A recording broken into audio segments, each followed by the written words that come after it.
পরে আমার বর খাচ্ছিল সিঙ্গাড়া। এবার আমি বরাবরই না সিঙ্গাড়ার মধ্যের আলুটা খুব ভালোবাসি, তো আমার বর সিঙ্গাড়া খেলেই আলুটা বার করে আমাকে দিয়ে দেয়। আর ট্রাস্ট মি, এইটাই ছিল সেই সময় যখন আমি বুঝেছিলাম এই ছেলেটা আমার জন্যেই, যে ও সিঙ্গাড়ার বাইরের পোর্শনটা খায় আর আমি ভেতরের আলুটা।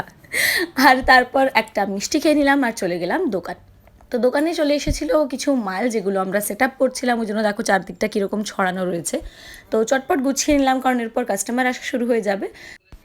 তো এই যে আমাদের চলে এসেছে ফার্স্ট কাস্টমার, ওর নাম হচ্ছে জিমি, আর ও এসেছে ভ্যাকসিন নিতে।